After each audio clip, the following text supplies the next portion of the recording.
Boa tarde, eu tô começando com vocês falar sobre o quarto vídeo que eu tô fazendo aqui no meu canal. Primeiro eu queria agradecer, né, e falar que eu continuo aguardando as inscrições de vocês e as questões, né, os comentários e para vocês determinar o conteúdo dos meus próximos vídeos. Eu já andei verificando algumas coisas, aquele pessoal que me pediu sobre o tratamento do autismo, eu vou estar falando no próximo vídeo. Mas o vídeo de hoje é justamente para falar também sobre uma coisa que as pessoas me questionam muito, sobre a mistura entre o álcool e o medicamento. E assim, a gente tem uma visão tradicional, né, do álcool. O álcool, ele até faz parte, a gente usa ele no nosso dia a dia, a gente usa ele como antisséptico, então ele tá dentro dos insumos que a gente usa dentro da saúde. Eu falei na aula passada que tem alguns fármacos que tem álcool na composição e até uma quantidade até razoável quando a gente pensa no elixir, então a gente precisa ficar prestando bastante atenção às pessoas que têm problema com álcool quando vai tomar ou usar elixir. Mas assim, as perguntas que vêm no dia a dia eu tomo tal medicamento, eu posso beber? Eu posso beber um pouquinho no sábado? Eu tenho que parar o medicamento para beber? Então, principalmente essa questão prática que as pessoas sempre me perguntam. Eu tô tomando tal medicamento, tem problema se eu beber no sábado? Tem problema se eu beber um pouquinho hoje? Tá, então, eu vou ser bem franco com vocês. E eu vou terminar, quando eu terminar esse vídeo, eu vou estar falando isso novamente. Quando a gente fala em medicamento, em tratamento, uma coisa que a gente sempre usa é uma coisa chamada risco-benefício. Tá? Então, a gente vai sempre avaliar se o risco é maior que o benefício. Agora, vamos voltar para o álcool. Então, a questão é, eu posso beber? O que eu bebo? Então, a primeira coisa que eu vou perguntar para você é o seguinte. Você bebe todo dia um pouquinho? Ou você está pensando em tomar um porre no próximo sábado? E aí vai depender da resposta. Para aquelas pessoas que usam o medicamento, que usam o álcool todos os dias, o efeito do álcool no organismo ele vai ser um. E a interação com o medicamento vai ser outro. Quando a pessoa toma um porre, ou seja, ela bebe muito de uma vez só, o efeito do álcool sobre o medicamento vai ser totalmente diferente. Por exemplo, quando eu bebo todo dia, eu tô estimulando o meu fígado a metabolizar a substância. O meu fígado é que metaboliza o medicamento. Então, eu vou provocar o que a gente chama na prática de uma indução enzimática. Eu vou fazer com que o meu fígado, ele trabalhe mais rápido, ele metabolize mais rápido alguns medicamentos. Então, na maioria dos medicamentos acontece isso. Quando eu bebo todos os dias um pouquinho, ele funciona como indutor enzimático e todos os outros fármacos que eu posso tomar, e a maioria deles são metabolizados no fígado, e a principal função do fígado quando metaboliza é inativar o fármaco e facilitar com que ele seja eliminado. Então, quer dizer o seguinte, esta quantidade, esse álcool que eu bebo todos os dias vai fazer com que todos os medicamentos que eu tome, ou pelo menos a maioria deles, tenha um efeito um pouco menor no meu organismo. Agora, diferente de quando eu tomo um porre, quando eu bebo muito de uma vez só, e aí eu sobrecarrego o meu fígado. Sobrecarregando o meu fígado, o que vai acontecer? Ele vai trabalhar mais devagar. Então, em vez de uma indução enzimática, eu vou ter o que eu chamo de uma inibição enzimática, ou seja, o meu fígado vai metabolizar mais lentamente o fármaco, e alguns fármacos que são muito tóxicos vai aumentar a toxicidade desse fármaco. Então, os dois vão interferir na ação do fármaco. Até mesmo o álcool, ele acelera o esvaziamento gástrico, ele altera a absorção desse fármaco. Então, as outras coisas todas vão estar influenciando. Eu não vou dizer que o álcool não altera o funcionamento dos fármacos, ele pode alterar, como eu já disse, induzindo o fígado e metabolizando mais rápido, e aí diminuindo a ação do fármaco. Ele pode, quando eu bebo bastante, inibição enzimática, ou seja, botar o fígado para trabalhar mais devagar e aí aumentar a toxicidade dos outros fármacos que eu estou utilizando, porque vai aumentar também o efeito deste fármaco. E também tem uma outra, mas duas outras alterações que são importantes. Uma alteração importante dependendo da onde esse medicamento vai agir. Por exemplo, alguns fármacos são depressores do sistema nervoso central, ou seja, por exemplo, quando eu tomo um sedativo, o álcool também é sedativo. Eu posso tomar álcool para dormir, por exemplo, porque ele é sedativo. Então, quando eu tomo um outro medicamento que tem o mesmo efeito do álcool, ou eles vão agir no mesmo local do álcool, eu vou potencializar o efeito deste fármaco quando eu associo ele com álcool. E isso é importante para quem usa medicamento para dormir, que são os benzodiazepínicos, para quem tem convulsão, que usa os anticonvulsivantes, principalmente um anticonvulsivante chamado Gardenal, que o nome do fármaco é o fenobarbital. Ele é extremamente tóxico, então não pode, com este fármaco não se deve ingerir álcool mesmo para quem usa Gardenal. Então, de uma forma geral, os anticonvulsivantes, que é o mais comum, e as pessoas também usam ele por tempo indeterminado, não se deve ingerir álcool, porque potencializa a sedação, potencializa o efeito a nível de sistema nervoso central, e aí fica extremamente perigoso. Então, não se deve, né? Tem os analgésicos opioides, aqueles fármacos à base de morfina que a gente usa quando tem uma dor muito forte. Então, também não deve misturar. Medicamento para dormir, como eu já disse, e os anticonvulsivantes, principalmente. Alguns outros antimedicamentos que agem no sistema nervoso central, principalmente, a gente não deve misturar, porque potencializa a ação do fármaco, e aí pode dar uma parada.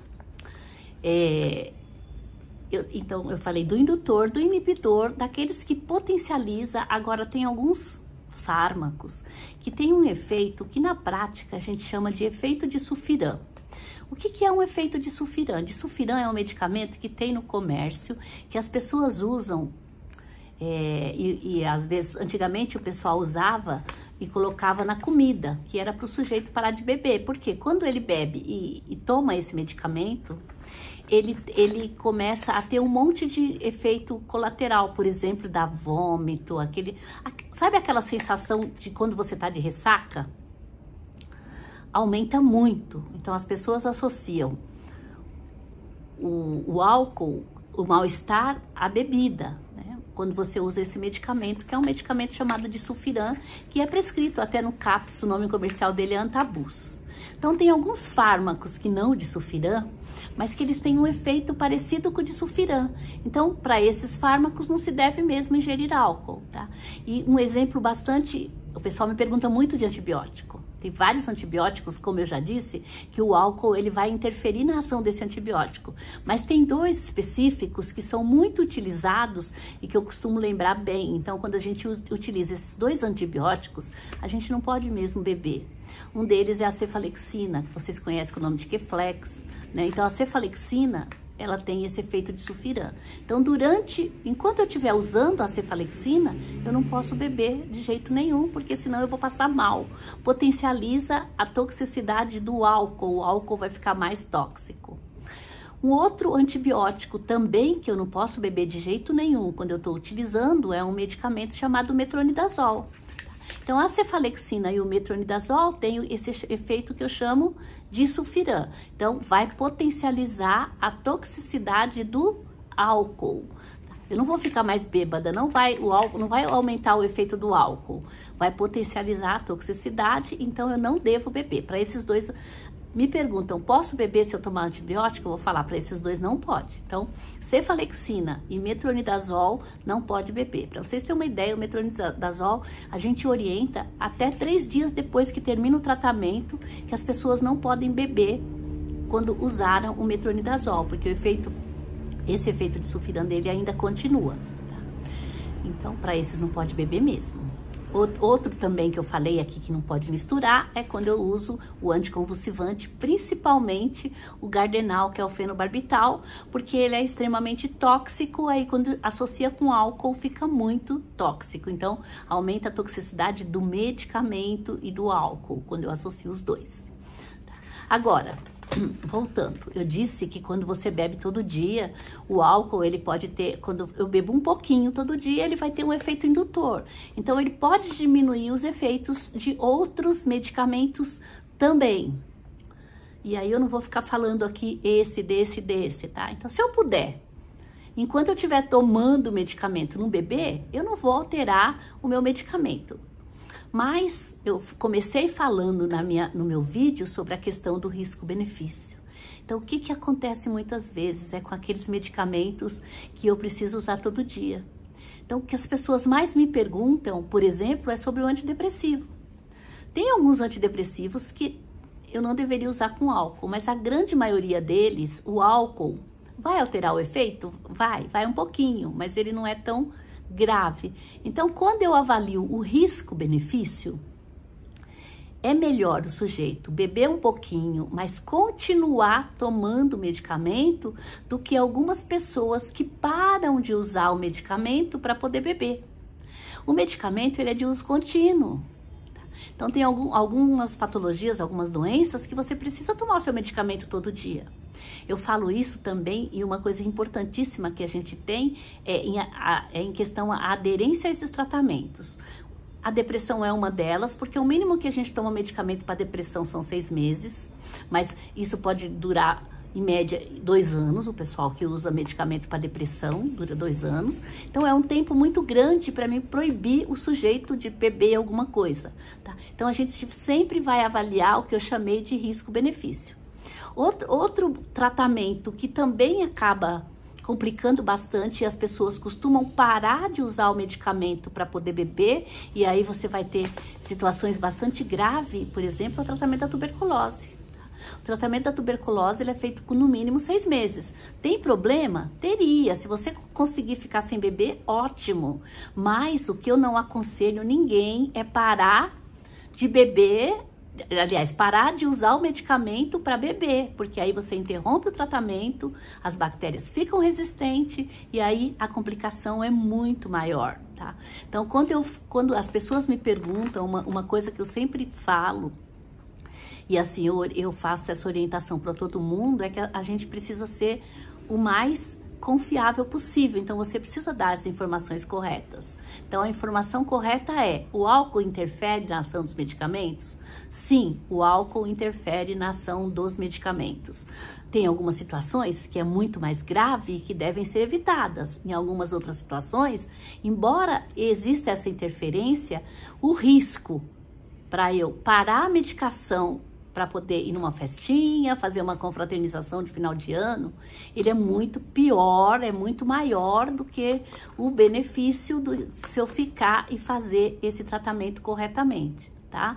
Então, hoje, esse vídeo é para falar sobre isso. Recapitulando, como eu disse, o álcool pode interferir de 4 formas. Potencializando o efeito, que é o caso do Gardenal, então não se deve beber. Se toma anticonvulsivante, gente, não é legal mesmo beber. Ele pode potencializar o efeito, ele pode causar o efeito de sulfiram, então também não se deve beber quando se usa cefalexina e metronidazol, porque isso aí é um tratamento curto, dá para segurar as pontas, dá para aguentar. E não se deve beber, então, nesses 2 casos, não. Nos outros, vocês sempre vão avaliar o risco-benefício, tá? Então, no caso, diminui o efeito um pouquinho? Diminui. Mas é melhor eu continuar tomando medicamento, né? Participar da minha confraternização, continuar tomando medicamento, nunca parar o tratamento de uso contínuo para poder beber, tá? Então, sempre avaliar. E no caso desse, se for beber, gente, controlar para não beber muito, né? Porque se beber muito também, aí pode potencializar a toxicidade desses fármacos, como eu disse, que vai se transformar numa inibição enzimática. Além de eu passar mal, porque eu bebi demais, eu ainda vou ter problema, né, com o fármaco, que vai ficar mais tempo fazendo efeito no meu organismo, aumentando a toxicidade dele, tá? Então, era isso que eu tinha para falar nesse vídeo hoje para vocês, tá? Então, relembrando sempre, a gente avalia sempre o risco-benefício. Nem tudo é risco, nem tudo é benefício. Então, a gente sempre vai avaliar. E eu vou continuar aqui. Quando vocês tiverem essas dúvidas, e é uma dúvida assim que o pessoal sempre me pergunta, essa questão, vocês podem estar colocando nos comentários que eu vou tentar estar respondendo. Se eu puder responder assim com uma frase mais curta, eu posso estar colocando isso no próprio comentário, respondendo para vocês. Agora, Se eu perceber que tem um conteúdo um pouco maior, eu trago para os meus vídeos aqui, que são curtos, vocês sabem, tá? Mas continuem se inscrevendo, continuem estimulando a professora a continuar fazendo esses vídeos, tá bom? Boa tarde e até a próxima.